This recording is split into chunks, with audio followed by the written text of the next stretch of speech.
Assalamualaikum dan salam sejahtera kepada para juri, guru-guru, rakan-rakan sekalian. Hari ini saya ingin membawa anda semua menyelami sebuah kisah indah dari dasar lautan biru. Kisah anak ikan duyung yang penuh impian dan pengajaran. Di satu lautan yang luas dan tenang, hiduplah seekor anak ikan duyung bernama Aimi.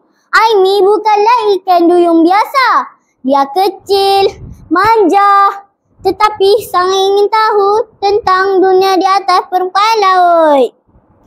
Di dasar laut biru, ku berenang. Impian di hati tak pernah hilang. Langit di atas nampak bersinar terang.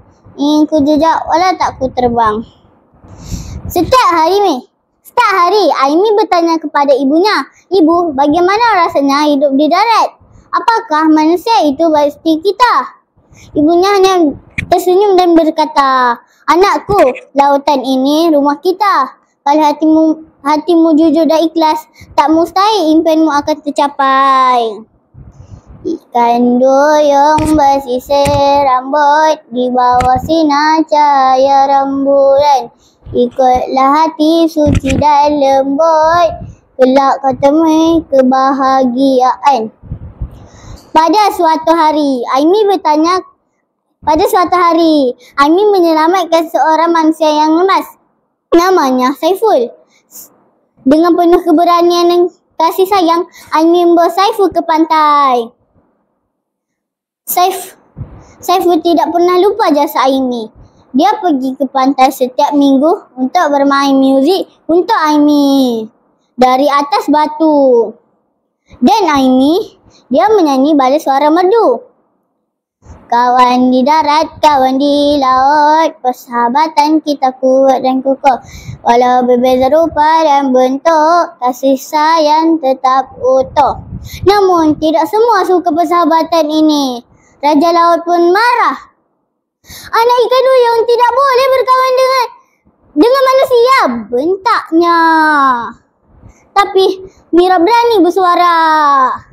Kalau kasih sayang itu tulus, apa salahnya? Raja Laut tersentuh keberanian Aimi. Aimi diberi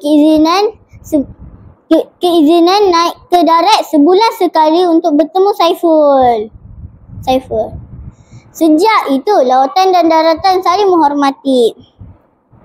Kerana seorang anak ikan duyung yang punya impian dan yang hati yang berani, pengajarannya di lautan luas, duyung bermain. Di daratan hijau, manusia bertani. Jika kita saling memahami dan saling menghormati, dunia ini akan aman dan harmoni. Sekian, terima kasih.